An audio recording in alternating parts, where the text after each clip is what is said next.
Welcome to the Endurance Drive podcast. Our mission is to share the key principles that structure our approach to endurance training and coaching. I'm Katie. And I'm Elena. And Elena, our listeners cannot see this, but you are wearing a hat. Is it cold in Salt Lake City right now?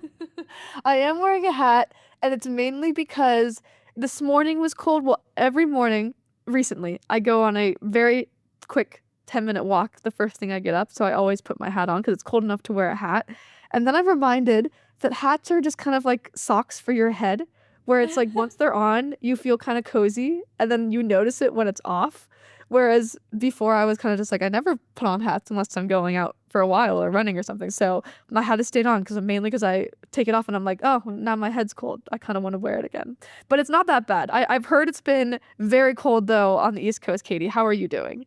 I am cold. I was out for my run with Back on My Feet this morning, and the wind chill was like in the single digits, and it was very cold on the track, and I was shivering. So I have warmed up since then. But yeah, it's been brutal for folks in New England. It has just been a very windy and bitter cold winter so far. So that has made all of us excited for things to come in the spring. It seems many months away right now, and I should definitely be wearing a hat like you. Yeah, hey, once you start it, it's hard to take it off in the winter. For sure. Well, anyway, enough about hats. Hat could be a gear pick of the week.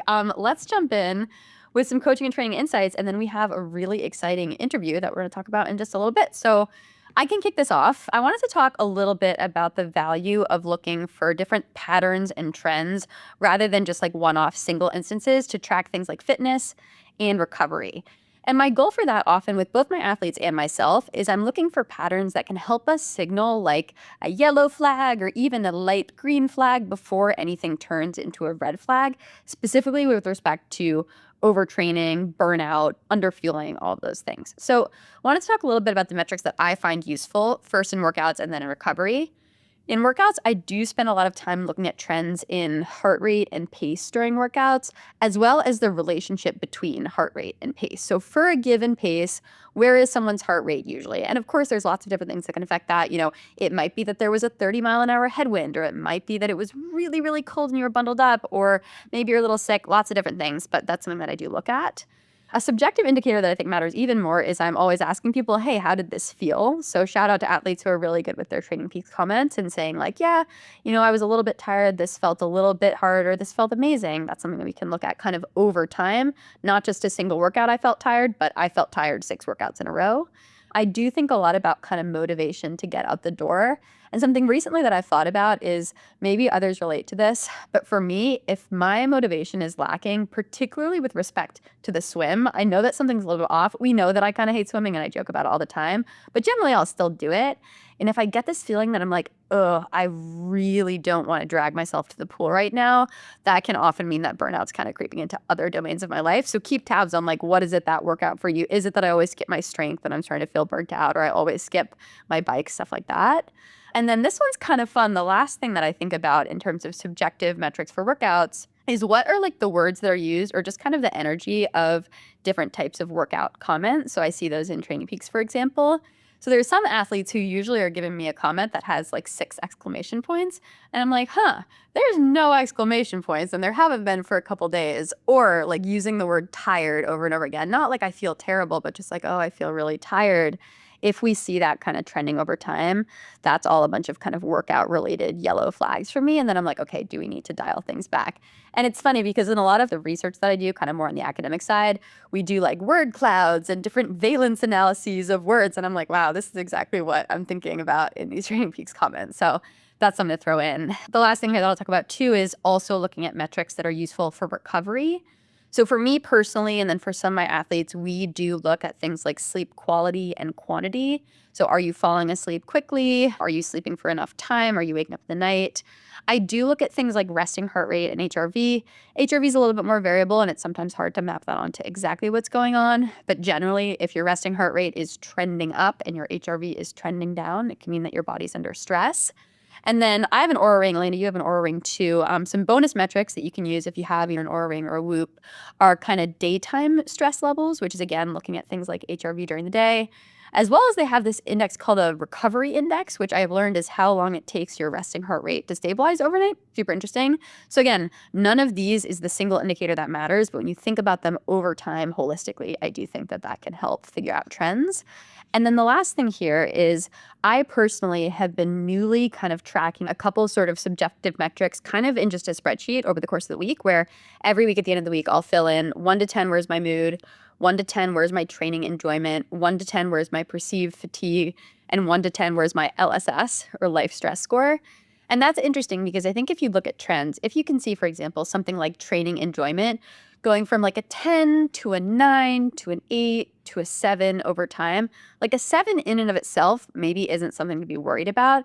But if you're just slowly kind of ramping down, noting that can help you say, wait, I think I need a little bit more social time in my workouts, or I need a little bit more fun coming in because I'm just not enjoying this anymore. So all of this is all about kind of trying to look at those patterns and be holistic in how we're all feeling, because we don't want to have to react when we get to like red flag stage.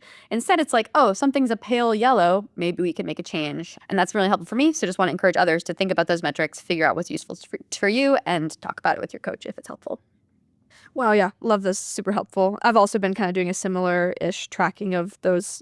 I like that life stress score. I haven't put that on, or just like general mood and that kind of thing. And I think it is really helpful. I like the general premise of this year of being more proactive to picking up on some of these signs. Like, I think that's something that you learn through the experience of being an athlete, of what are the signs that would lead me to feeling less good in any number of ways, but being really proactive about it. It's just like preventative healthcare. It keeps you going. So I think that's super helpful. Katie, I would like to pose a hypothetical towards you. I'm curious, like if you were to see either yourself or an athlete's resting heart rate elevating and HRV sinking for like a couple days, what are you thinking? What's your plan of attack? Yeah, so often the main things that will come up if I'm seeing that type of trend could be number one, life stress is really high. So there's something going on in life that's causing maybe some mental or emotional strain. So we can at least ask that question of like, hey, is life okay right now? How are your relationships? How's career stuff? How's like home stuff, family stuff, whatever that is? If that's not it, often those indicators can go a little haywire when you're getting sick.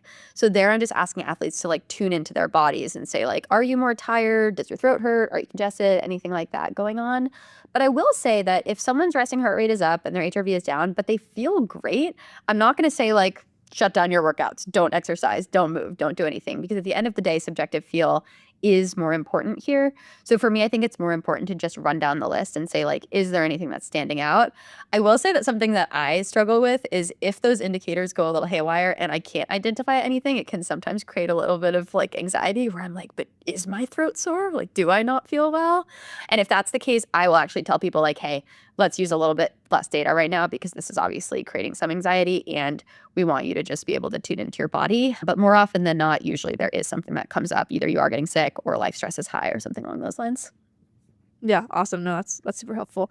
Yeah, I actually, my Aura Ring for the first time ever that I had experienced gave me the whole like major signs of stress a couple weeks ago when I was getting and I was getting sick, and I was like, oh my gosh, that is so interesting. And it took a couple days of like, hey, minor signs, and then I was feeling better, but it was exactly when I got some kind of like virus around the holidays or something. So yeah, and it's interesting too because that can also be a way to know when you're getting better. Like I was actually a little bit sick a week ago and my metrics were all kind of off. I didn't feel so bad. Then I started to have the symptoms like the cough, the sneezing, whatever, and didn't feel that bad, but my metrics were coming back. So that was actually helping me just make the decision of like, is this an okay day to train or should I take the day off?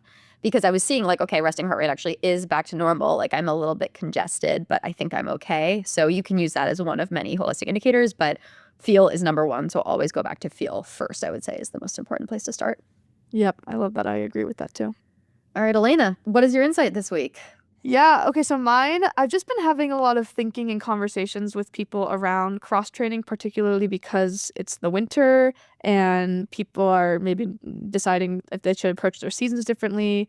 And I feel like this is something that comes up for me as I've been trying to rethink my training. Like, what is the value of cross training and how do I want to approach it? So I just figured I would come back to a quick kind of glance over of three main approaches to cross training and what I bring up in conversations with people when I'm trying to figure out what would be a good balance for them. And this is both on a micro and a macro level of like how you think about your seasons holistically.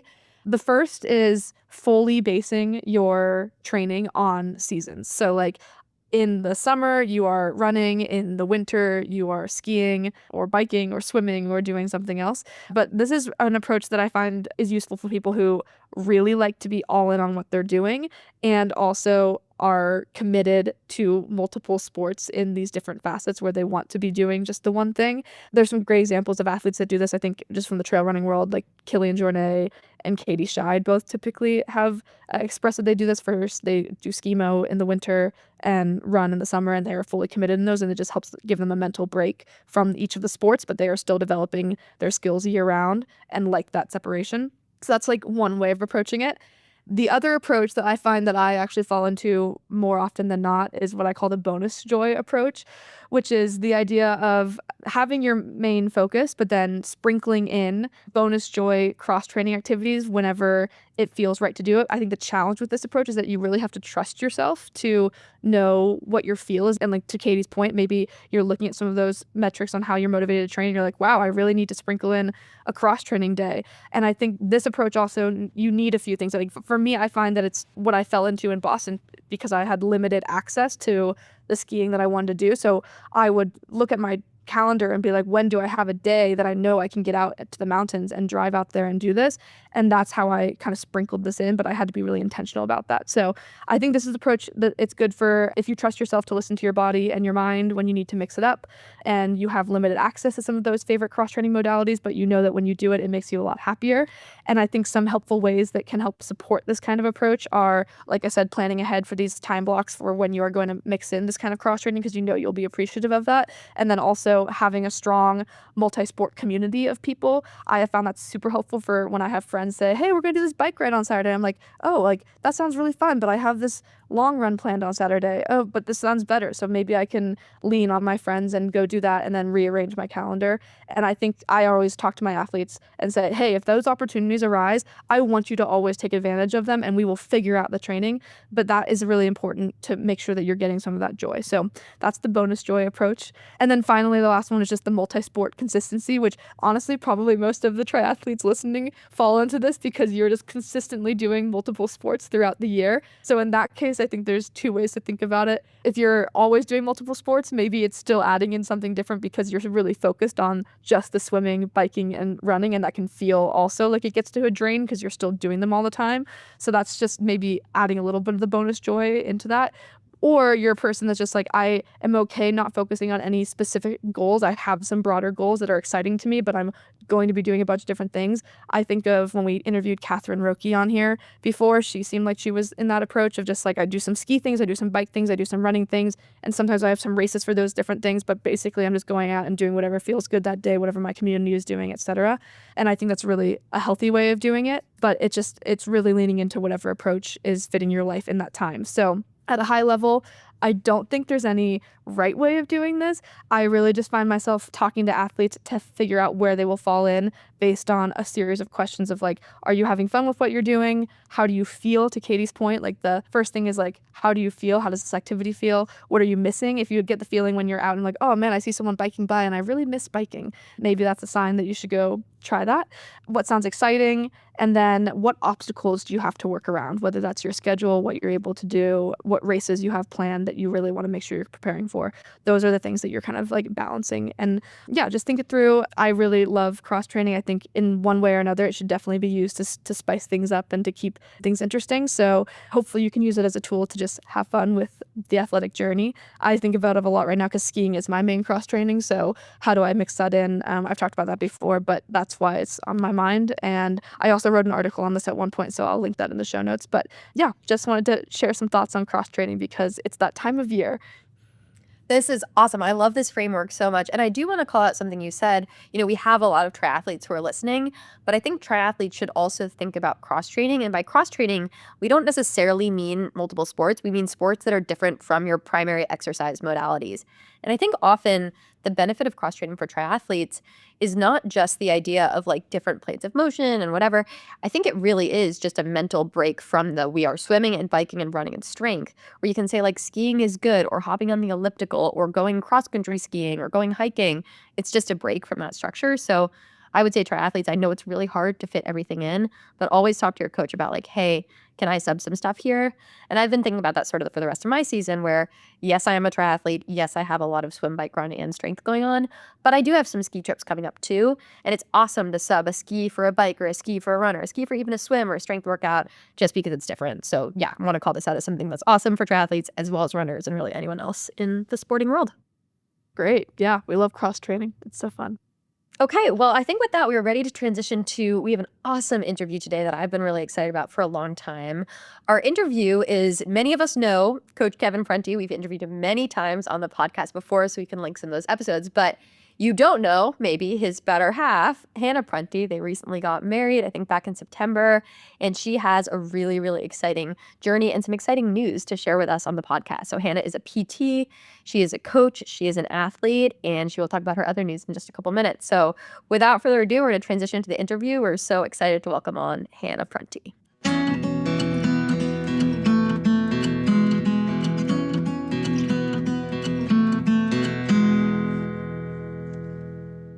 Okay, Hanna Prunty, welcome to the podcast. We are so excited to have you here today. Hello, you guys. I'm so excited to be here.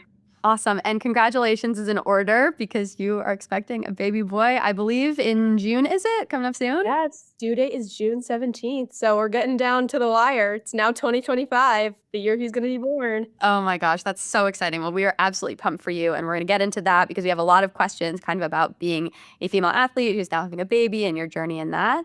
But before we do any of those questions, the way we love to start these podcasts is actually just to ask you to tell us your story. So you wear lots of different hats. You're an athlete, you're a coach, you're a physical therapist, you're soon to be a mom.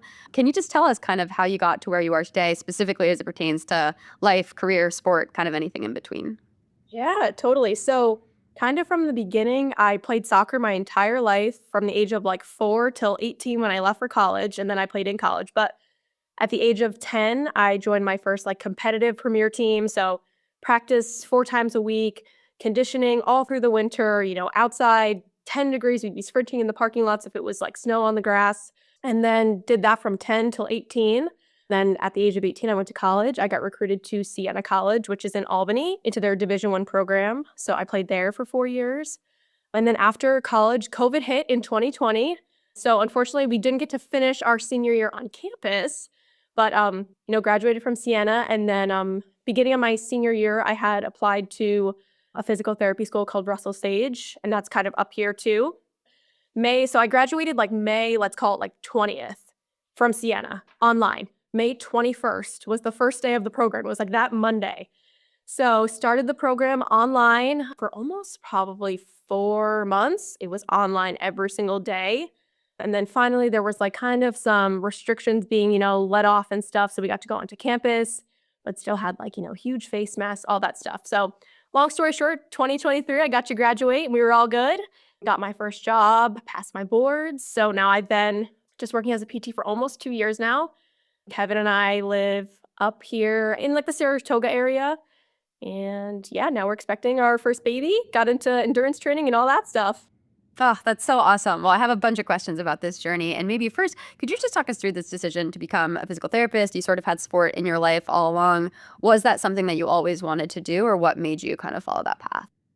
So yeah, I feel like all of my colleagues and my friends that I've talked about with in PT school, our first thing was like, why did you want to become a PT? All of us were like, we loved sports. Which again, I am so blessed. I get to work with a ton of athletes, but I get to work with a ton of other populations as well. But I think, in my 17, 18-year-old self, when I was trying to figure out what I wanted to do, I was like, sports. I wanted to work in medicine and I wanted to do sports. So I was like, why not athletic training? And I kind of looked into that a little bit, but I was like, I don't know. I'm just not totally into it. And then my neighbor was a physical therapist. And he was like, why don't you come shadow me a little bit? So I spent some summers shadowing and working for him. Really, really liked it. So I decided, you know what? I'm just going to go for it. I'm going to declare this. We're going to study, biology, anatomy, all that stuff, and do all my prereqs, and got into PT school. And then I honestly feel like I learned so much more about the profession once I really got into school for it too. Because I was kind of like, like athletes and, surgeries and all of that stuff, but there's so much more that goes into it now, just mobility in general, like function, daily living tasks, all of that stuff that I feel like is even more rewarding for me to get to do on a daily basis. And then, of course, I get to work with, football players and field hockey players and all that stuff. We're just, trying to get back into their competitive sport. That's awesome. Yeah. And I mean, I think we all know from our own lives as endurance athletes how valuable it is when you actually go to a PT when you're like, oh, I don't want to go, but then you actually go and you're like, oh, this makes a big difference. So I totally see the value there. And I'm curious too, like, so you graduated college, you kind of knew you're going this PT route. So you're learning about the body in all this different way. How did you also make that transition post collegiate soccer into the athlete that you became? What was that like transition like when you don't have the same structure and team and all that? Yeah. So, throughout college and even in like my high school career, I always did love running. And I probably was the only one on the team who wasn't like totally dreading like the mile run. I was like, whatever. It's not that bad. Guys, we'll do the mile. Cause over the summers and stuff, I would definitely, of course, do, soccer training and fitness and stuff, but I would go for runs. And my mom was actually a big runner too. So she kind of got me into that at like a really young age. I was doing like 5Ks with her when I was like 8, 9 years old. So I really got into that. After college, once I graduated, it was like full blown, into PT mode. It was like basically 8 hours a day. I was either on the computer or at school. So I didn't really have the time to, join a team. There was some teams around me, but again, it was still COVID. So it was like I wasn't really ready for that. And I was just opening this new chapter of PT school. And I was kind of like, let me just like get my feet established here before I like, join any type of team or anything like that. But, I had plenty of time to run, in the mornings or in the evening. So I really just got into that.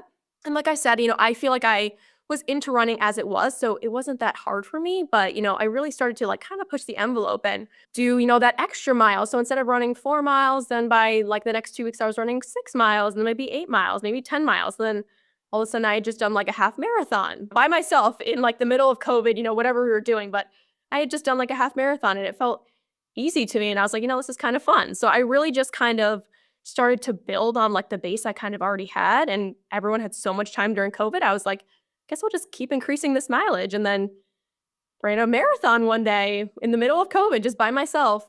And then after once, COVID kind of started to break and people kind of got out there more, I qualified for New York City Marathon. And then I did Boston Marathon, back to New York City. So yeah, that kind of started a bunch of stuff in the last couple of years from 2020 to 2023. Very cool. Yeah, and it's like the natural progression that we kind of hear of like, oh, this is just a good time and let me get more and more into it. Because you're doing these things at the same time. You were in school and you were developing this like love of running. I'm just curious how you would think about the translation between the two. Like, do you think that what you were learning from PT was influencing how you approach becoming a runner or vice versa or just two separate things? How do you think about that? I think it was a little bit of both because, separately, I would say I always did enjoy running. I really did like running. Did I know a lot of the scientific background of it and like building your aerobic base, zone 2, zone 1, all of that stuff? No. I was just going out there, with my Apple Watch trying to, see how many miles I was getting. But it was really interesting because I took like exercise physiology in school. So my first semester, I actually was kind of starting to learn about all this stuff and, oxygen stores and fat stores and like burning and this and the carbohydrates and feeding all the muscles and stuff. So I think I almost kind of knew some of that stuff. Maybe I'd heard about it at one point, in my running, but actually really learning about it and being like, oh, this is why sprinting is so much harder than just running at a slow pace. It's because those stores are just burning that much faster. So, kind of a mix. I feel like it kind of came full circle once I got into PT school and really got to learn about it. And I think that kind of fueled my passion even more for it. Yeah, that's super interesting. And I'm curious too, thinking about like injury rehab and being kind of strong in running. What would happen if you had something come up like, oh, my calf's hurting or my ankle's hurting? Do you feel like with the PT knowledge, you like knew like, oh, I know this is exactly what this is. This is patellar tendonitis or whatever. I'm just curious about kind of putting that on yourself as the athlete as well as a physical therapist. I think honestly, a lot of my friends and the colleagues I was going to school with, we would kind of use it as an experiment. And I would almost try to like diagnose each other. Or we would like go steal like kinesio tape or something and be like, all right, let's like try this. I'm gonna like try this on my knee tomorrow, try this on my foot tomorrow, try different like techniques and stuff and see if that made a difference. But, guiltily the first year, I think if I really couldn't figure it out, we would just go to our professors and they would be like, it's this. But then I feel like, again, we learned so much from that because then, now I have my own athletes and you just can't see everything in school. You won't see everything in school. So I think like those little things along the way, I was like, oh, well, he's telling me he's running 3 times a week. He's having this pain right below the patella. It hurts when he goes up the stairs, but it's not when he goes down the stairs. I'm like, I think I had that, like 2 years ago. And my professor told me exactly what it was. And now it all makes sense. So I think kind of a mix. We definitely used our professors to be like, please help us with this, but it was just that much more of like a learning experience for us. Yeah, that's super interesting. And I think this is actually a great transition into talking a little bit about now you're coaching. You do lots of different things, but I think it's probably amazing to have that sort of PT expertise in the coaching. Tell us about how you became a coach, what that has looked like, and what you've been up to with coaching the last couple of years. Yeah, so 2021, Kevin, who is my husband, he had been working with the endurance drive. He did his first Ironman with you guys. And after his first Ironman, which was Ironman Lake Placid in 2021, the endurance drive asked him to become a coach. So he got to become a coach. He was getting, a couple athletes, and, some of them were doing Ironman, some of them were just doing road races, marathons, half marathons. And, I was kind of always doing somewhat of his training with him. I was just kind of like in the background. He would wake up in the morning and go for a run. I would just be with him, just doing the run. I'm like, what workout are you going to do today? So I would just do it too. And then after our first race together, which was New York City Marathon in 2022, I had a couple people reach out to me and they were kind of like, what did you do for this, training block? You guys did pretty well. Who do you follow? What training block and all that stuff. So from there, it was mostly women who reached out to me because they were like, this is so awesome. Like, I want to do it too. So I feel like, 2022, 2023 is what I got most of my athletes. So I kind of just started, going off of what I already kind of knew, what Kevin and I had kind of done for our training. And I would either taper it up or I would taper it down, depending if they had any sort of mileage for the week. If they were like, I don't run at all, I just want to start running, So I kind of just feel like, again, with my kind of PT, expertise in that too about, training. I was learning a lot more. I was in my second year of PT school at that point. So I kind of knew you couldn't just progressive overload in the first week. You just can't do it. Even if you want to run, a marathon at some point in your life, if I tell you to run 10 miles every single day for a week, you can't. It's just not going to feel easy if you haven't ever run that much. So I think I just ended up getting a couple athletes and they did half marathons, full marathons. I did a couple just strength programs because that was something that I was also, again, starting to really learn about. So I wanted to kind of use my expertise in that for them too.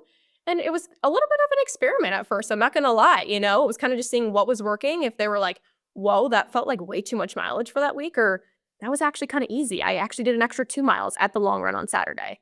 So kind of just working with them and then always having that PT in the back of my mind being like, and let me know if anything comes up, if you end up having any type of pain. And then we would kind of just dive deeper into that too. I'd have people send me pictures of videos of where it hurt or, what motions it would hurt and stuff. So it was kind of nice tapping into that too.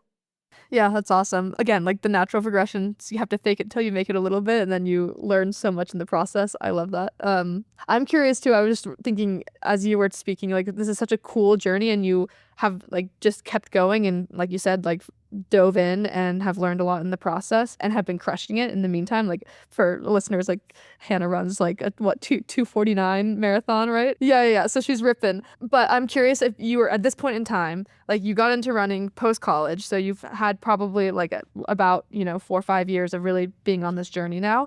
How at this point would you say, if you're reflecting back on that period, is like the main thing that you've learned about the process, either as an athlete or a coach? Like what do you think that you were doing at the start that you would do differently now? I think at the start, I was just go, go, go, go, go. And more is not always more by any means. And I think it's hard to even just break that mentality, even in general nowadays. Like, I think it's hard just to take that approach that more is not always more, especially when we're in this like endurance world. It's like, how am I going to get better if I don't just keep pushing the envelope and pushing the envelope? And I think there were just times where, I had planned for, a 10-mile run and I was like, oh God, I really don't feel like doing this 10-mile run. But I was kind of like, well, this race is coming up or I'm trying, hit this PR, hit this time or something. I really just have to do it. And I think I was kind of just pushing myself too much sometimes when I was first starting out, and now just really like making it full circle. Like we've said, like almost 5 years, I've kind of been doing this. More is not always more, and listening to your body is so much more important because then you'll be able to hit that PR or you'll be able to hit that, extra mile or, whatever distance you're looking for that much sooner. And I don't know if it sounds cliche or something, like that, but I feel like that's just so true. I think it's so hard to really just not try to always have the finish line in front of you and be like, no, but I need to get to this. I need to get to this. If I don't, do exactly to plan or always push the envelope more, that I won't get there. But it's just not true. Yeah, I think we can both very much relate to that. I think that's probably one of the biggest mistakes that newer athletes will make is just thinking like load it, load it, load it, and put the stress on, but not put the recovery on. So, I mean, I definitely share that. Like, I wish I could tell my earlier self just entering the sport, like, hey, you're great at pushing yourself. That is not something we need to work on.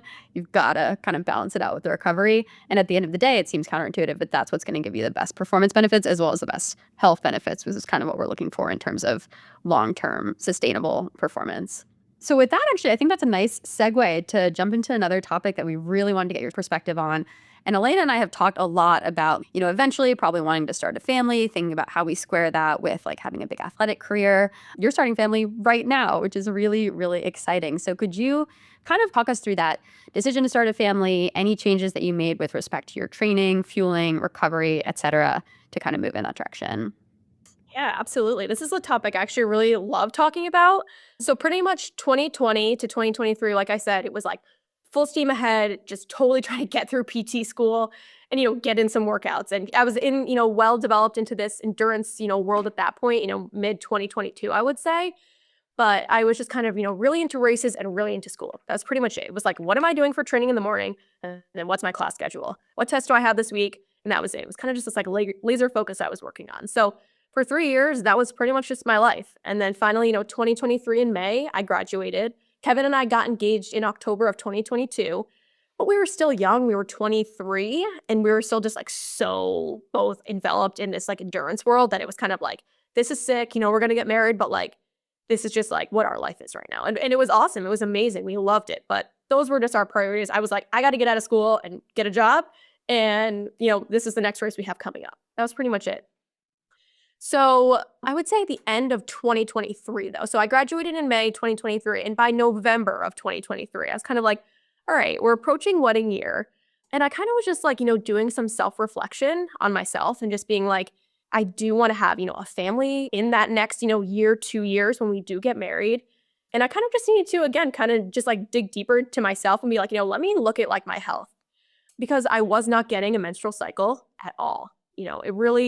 It wasn't good. And I knew it, being in PT school, I was totally familiar with female athlete triad, HA, which is hypothalamic amenorrhea, what the lean body physique will kind of do to women, not having enough body fat.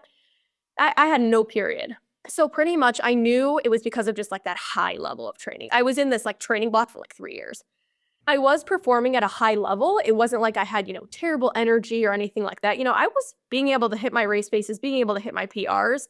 But deeper down, I knew, for my longevity health and starting a family, it was something that needed to be kind of like dove into. Why was this happening? Kind of needed to step back from training. I knew that was like the bigger answer. And I think for a while I knew it, but I just really didn't want to approach it yet.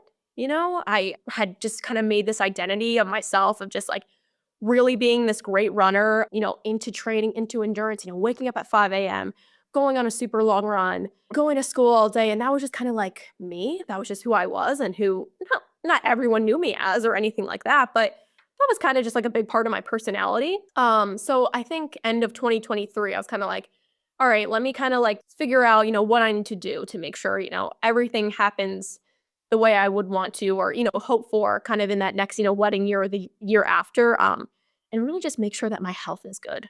But, kind of breaking that whole pattern that I had had for so long was something that wasn't easy.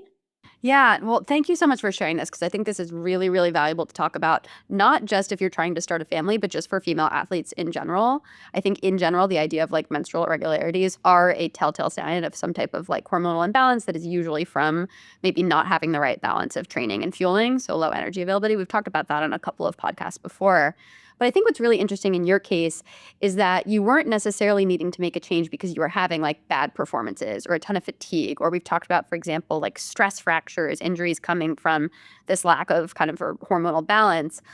So for you to say like, okay, I know something is wrong because my goal is kind of more about pregnancy and wellness, I just think that's really interesting and maybe almost even harder to make that change because things were really good kind of in your training. So would you say there was like any kind of mental tension going on between like, well, is this really what I want? Or were you so focused on starting the family that you're like, I'm going to do whatever I need to do to make that happen? I'm just curious about your journey in the sense that many people are pushed to this journey by just recurring injuries or illnesses and things like that. Yeah, so full transparency, I signed up in December 2023 with a registered dietitian, because I knew this was something that was, again, gonna be hard for me. And it was gonna be like an accountability thing for sure, because I knew it was not gonna be easy to just be like, you know what, like, never mind, guys. I'll put training on the back burner for a year and we're just gonna, do long walks. It was just, I knew, because, again, like I said, deep down, I knew for a little bit that this was something that was gonna almost eventually happen, but it just hadn't happened yet. So I joined a registered dietitian. I got to meet with her weekly online, and we discussed everything. My whole past, what I was doing for training, what I was doing for fueling, and then again that end goal that, not only to start a family, but I needed to get my period back. That was pretty much our main focus, is how am I going to get my period back? So met with her weekly. I did a whole food log with her. She would give me tips, she would give me suggestions. We would make a ton of adjustments, and it was more or less of just committing to it and just a waiting game. Yeah, I think that that's really, really interesting in the sense that you're approaching it maybe just like you would approach training for a big race. Like, I have a goal. I'm going to work with a professional to help me get there. If it's a race, maybe it's a coach, but in this case, it's a registered dietitian. And I'm going to hit these objectives, but it's a very, very different outcome. So I love how you just brought that energy to that process. Could we talk about kind of what those changes looked like for you? So dietary changes, training changes that kind of came into getting your period back under control, and kind of how long that took once you really committed to the process. Yeah, so there was definitely ebb and flows, especially in the beginning. There were weeks where, so pretty much the main approach was, okay, let's look at your exercise. Let's cut that in half probably first. Because my mileage for, per week was aiming probably around 65 to 70 miles a week. And that was for a consistent amount of time. So not that my body had a lot of catching up to do, but almost. And my mental had a lot of catching up to do too. So even then, I mean, cutting in half, I was like, oh my God, that seems like a lot to me, but I was still running 40 miles a week in the beginning. So it was just small changes. And she was amazing. It was kind of like, what are you comfortable with? And what are you going to be able to commit to? She was like, you can't go 0 to 100. It's just too hard. It's just too hard on the mental. You'll end up kind of trying to find, ways to kind of cut around it or kind of just go back. And then it's kind of like, you might just have to start over again. So kind of just making those small goals each week. That's what we kind of started with as far as training, was just kind of, can we even cut a quarter of this? Can we cut a half of this? And we kind of just make that goal for, 2 3 weeks until I decided it was time to challenge even more myself. And then as far as food, same kind of thing. I feel like I always was very, health conscious. We would eat a ton of whole foods, a ton of fruit. But again, being in that routine, it's hard to break kind of. You have your staples that, again, I was training at a high level with. And it was kind of like, I know this works for me. This makes me feel good on my runs. Let me just stick to it. But again, deep down for, training, was it okay? Yeah, but for my health, it wasn't. It just wasn't enough, especially just with that high level. Same thing for food. Like a non-negotiable was I didn't count calories, but she was kind of looking at my food log and, she thought, maybe add a little bit more fat here, a little bit more carbs here. I would kind of just go from there, but always 3 solid meals a day. I would non-negotiably have something before I worked out as well. And that was also just like a great approach that she had with me. She was like, I'm never going to tell you to not work out. I'm never going to tell you to, stop moving. But if you want to, continue to work out through this process, then food has to be there. Before you work out, immediately after you work out, full lunch, full dinner, snacks in between. So again, just that whole accountability thing, that was really good for me because it just had me reflect on it every single week when I got to talk to her. What goals did we hit this week? What are we still trying to work on? And then again, like that ultimate goal of just regrounding myself every single time it felt like, am I doing the right thing right now? Is this just too much for me right now? Just regrounding myself, and like my ultimate goal is like my health, to get my period back, to then again be able to create a family with my husband, which I knew was like the most I could have ever wanted, versus any race or PR. So that was kind of, a couple months that I saw her for 10 months and I got my period back after 7. It took me 7 months to get it back. Wow.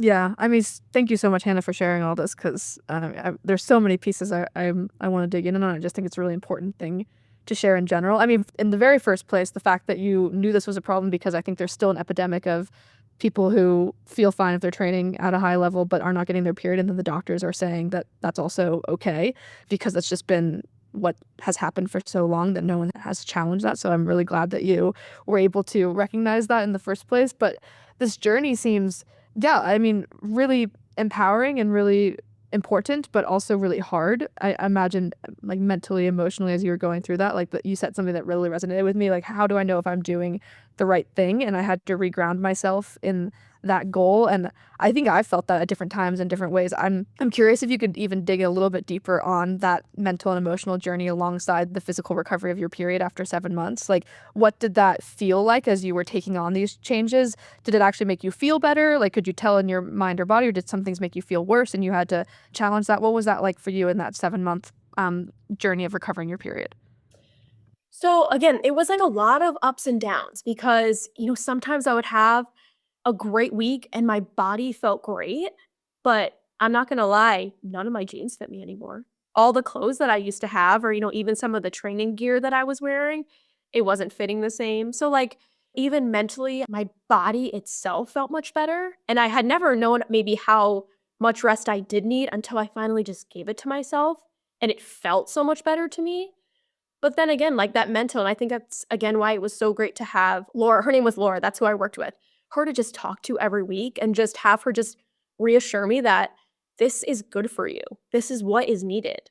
Because, putting on, some extra body fat for yourself, that's again just stimulating your hormones to come back. So I was kind of like, that's a win being like, okay, like, my body is working again, it's turning back on. But then again, just having like those mental struggles with like physique or, things that you're used to wearing and maybe you just don't feel as comfortable in them anymore. Those were super challenging for me. And probably anybody, but I just think again, like we said, it's kind of like an epidemic. Like it's hard to kind of address these things and really talk openly about them, even though I feel like probably, more than you think might be suffering with it.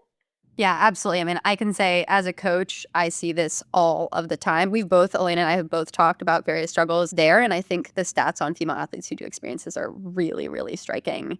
So yeah, I'm super grateful to you for being able to talk a little bit about that. And maybe one more question on that is, how did it feel to like hit that 7-month mark and then actually just get your period and be like, wow, I'm good. I'm sure that was maybe an exciting moment for you. Oh my god, it was like an amazing celebration feeling that I finally just like it was all worth it, and I feel like, again, I had many little wins in my journey that did feel like this is worth it, I'm gonna, be able to get my period back and just have so much like, just like a healthier balance too. I think it just taught me so much about balance. I can be an athlete who trains for races and hits PRs and all that stuff, but like I don't need to sacrifice that much for it too. I can have everything. I can be healthy, I can be active, I can have my period. I can think about, having a family with my husband that I'm getting married to in a year. It all came full circle and it just made everything worth it. All of the tears or just second guessing of what am I doing and oh, I wish I could wear this still. It makes you just reflect back and be like, why though? Why do I need to do that? No one cares about this stuff. Nobody cares. Like what you're wearing, what you look like. Everyone is honestly just too concerned about themselves, I've learned too. And it's true. Everyone's just too concerned about themselves that everyone just wants you to be happy and healthy and on your journey. And I feel like, just again, like in this last year and a half of this, I've just been able to just self reflect so much and just be like, this is what's good for me and good for my family. And like, that's what's going to be important. Like, what's healthy for me, what's important to me, what are my values, all of that stuff. And just, I don't know. As like someone who I feel like I used to be like an outsider looking into this and be like, oh, I wish that was me. How can I get there or something? And just being like now on the other side, being like, it's true. You just have to really just set like your values and your goals and like what is important to you and come up with a plan and hold yourself accountable to it, even though every day is not perfect. And just always working towards that goal, even if you have setbacks in there, which I did, and just still focusing on what that main goal in my heart was. I love that. Yeah. Thank you for sharing. It's very inspiring words that I think we could all do well in taking in and reflecting on. With any journey that you're on, just like committing yourself to it and knowing that it's not going to be perfect, but you're still making progress and it pays off. And yeah, clearly in your case now you're pregnant, which is so exciting. You have a baby boy due in June. So I think this is a nice segue to chat a little bit about that. What has that pregnancy felt like for your body and how are you approaching athletics and training, if at all, during this process? Yeah, so I found out I was pregnant October 5th. So I've been pregnant for 4.5 months now. So it was, fun. The first 2 weeks, I was like, cool, like I'm pregnant, like this is normal. I was still honestly just doing any workout that I had previously because I had called my doctor and she was like, you got pregnant doing whatever you're doing and you don't need to change anything. As long as you feel good, just go for it. And then week 5 hit and I did not feel good anymore at all. I felt super tired and like I was maybe gonna throw up, maybe not gonna throw up for a little bit, but I still did at least, try to just get some movement because once I was up and moving, it never made me feel worse. So I told myself if something was making me feel worse or like I just really didn't feel like doing it, I wasn't going to make myself. So if I wanted to just go for a walk, I just went for a walk. If I wanted to like lift some weights, I mixed that into but exercise wasn't making me feel worse. It actually made me feel better to just kind of get moving a little bit. And that was probably week 5 to around 10. Just kind of listening to my body, getting some extra sleep. I would say maybe it would be 45 to 50 minutes of something I would kind of just try to do. And then week 10 hit and I felt so much better. So I felt I was still right now, kind of I'm week 18 now, but week 10 to 18 kind of looks similar. I don't really run much anymore. It just sometimes with my stomach, it doesn't feel the best. You can get round ligament pain and all that fun stuff, so I just have been doing that. I love incline walking, mixing in some weights if I feel like it or if I have the time, but usually 60 to 70 minutes are usually what my workouts are now. That's awesome. Yeah, and it's great to hear too how you can be really flexible about what those workouts look like. I'm curious about weights and stuff. Is that something that you want to kind of keep doing as long as you can through your pregnancy? I'm curious if you know anything actually about kind of movement during pregnancy, and I'm sure it's very different person to person, but maybe like from the coaching perspective, if you were coaching a pregnant athlete, for example, how would you think about movement for them as what has worked best for you? So as far as like movement in pregnancy, it's so like case by case. So, I talked to my OB about, running, I was a runner, can I keep doing this? And she was like, as long as all of a sudden you're not running 5 miles a week and then trying to run a marathon in the middle of your pregnancy, like don't do that. Anything that you were doing is fine to keep doing as long as it feels good to you. Same thing with weights too. My OB at least said try to keep it under 50 pounds of lifting. But again, she was like, unless you are someone who is training 100-pound kettlebells, like that's fine. If that's what you're used to and that feels good to you, then you should keep on doing that. So I feel like if I was, working with someone who, a pregnant athlete, I think I would just say, what feels good to you? If you like to go running and that run still feels good to you, then like go for it. If you're like, I am so tired, all I can do is walk, go for a walk. Do whatever feels good for you. And again, just kind of full circle, like kind of just back into what we were discussing before, was just like, recovery and all that. I think that's just made me so much more flexible too. Being like, I don't feel like doing this today. I'm not going to do it. And I think again, that can just carry over into like, even after pregnancy, what feels good for me is like what I'm going to do. And I think for so long, and maybe some other like athletes can get stuck in this too, especially in a training block, like this doesn't feel good, but I just keep making myself do it instead of just being like, let's just do something that's like fun today. Let's just do something that feels good to me today. And it makes things way more enjoyable. Yeah, absolutely. It's learning how to lean into that feel. So I love that. Like I think that's a nice segue there too. 'Cause you mentioned when you're no longer pregnant, you're getting into training again in a different way. That you have this now lived experience of what it feels like to do that for yourself. What is next? What do you imagine for yourself after pregnancy? Are you thinking you want to get back into running? Are you going to approach things differently? What do those goals look like for you? Yeah, I definitely want to get back into running 100%. Like I will do a race again at some point, whether it's a marathon or a half marathon to start. 100% I will do that again. But I think again, I'm just gonna have first of all, I'm gonna have to have a different approach, into my training because I'm gonna have a human that I need to work around, which his schedule is gonna be my schedule. I'm gonna need to work around that. So whether it's waking up that much earlier or, while Kevin's cooking dinner and watching him, I get to sneak into the basement and try to get a run in or, try to go outside or something. I think it's just gonna be working around that, but definitely want to do a race again, a road running race for sure, whether it's marathon or half marathon. Definitely want to get into that. Just more of like a training block for myself. And I think it'll just be better this time too. I've recovered my period. I feel so much healthier. I feel like in such a better mental state with all of that too. That I think it's just gonna be not that training wasn't enjoyable for me before. It was amazing. I truly had an amazing time training from 2020 to 2023. It really was a great time. But I think now I just have such a different approach with things that like I can always make it work. Let's just make it work. You know what I mean? Like, if I am supposed to run this much this day, but I don't feel like it, I'm sick, I'm gonna take the day off. And I think, like, just previously, that was so hard for me, and I just think now, even if I'm in a training block, I'll be able to just, tweak the workouts, do the workouts, whatever feels good, and I just think, like, that training block will just not feel so daunting to me anymore either. It's just, like, you get through the training block, you do what you need to do, and then you can reach your goal. I love that mindset so much, and I think that's such a great mindset too for just thinking about, like, how to be a parent. I mean, you probably know more about how to be a parent at this point than I do, but just the idea that, yes, you have another human and you have to be flexible because things are not going to go to plan with, like, someone's freaking out and someone's having a tantrum in the store and, like, your run is not going to happen that day or whatever that is. So I love that you have that mindset kind of going in. Maybe just broader question on having a family. Could you tell us what you're the most excited about and or the most nervous about with that whole process? I think what I'm most excited about is just being a family of 3. Everything we do now will just be, like, the 3 of us. Like, holidays I was thinking about this year, I'm like, "Oh my god," like, next Christmas or next Halloween, like, we'll get to dress him up. So I just think everything, every single day is just gonna change in, like, the best way because, like, we'll have him to do everything with us. So any, like, experience or memory we have too will just be, like, he's gonna be there. So I just think that that's what I'm just most excited about. Any family vacation, any day-to-day, any holiday will just be, like, that much more amazing because he's gonna be with us. And then what I'm most nervous about is just approaching, getting back into work, getting into training, and then kind of just making sure, like, his schedule is still good, that we can kinda just make it all work, hoping Kevin and I are hoping that he'll be a good sleeper and we can, like, maybe wake up 5 a.m., go get an hour workout in, and then we're both done. I'll watch him, Kevin will go to work or, vice versa. My mom is gonna help with all that stuff because 'cause I'll still be working too.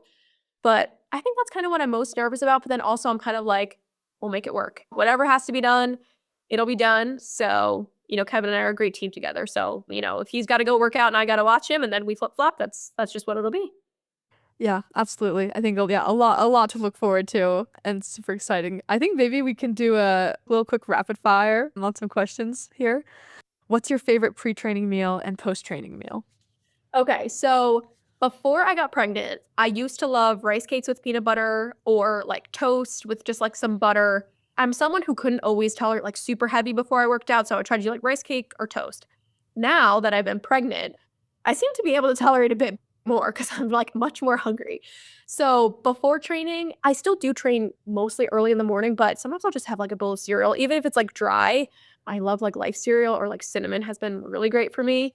So I like to do that. And then post-workout, now I'll usually try to do, like, 3 hard-boiled eggs, protein shake, and maybe, like, some toast or a bagel. Usually, I'm on the go if I'm going to work.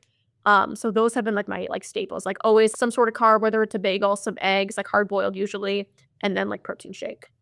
Love it. I'll also add in, what's your go-to in-workout, fuel at this point? In workout fuel, sometimes depends. I was loving, like, just a Gatorade, like a full sugar Gatorade. Those just were sounding amazing to me, like an ice cold Gatorade. I also love that. Yeah, sometimes I would just have some of that. I'd also bring the barbell protein bars too. Those were also, like, a staple if I was craving something sweet, 'cause sometimes I would just, like, really want chocolate. So the Cookie Crisp and the cookies and cream, those 2, those were really good too. Awesome. Okay. What's your favorite run workout? Pregnant or non-pregnant? I guess I could do both.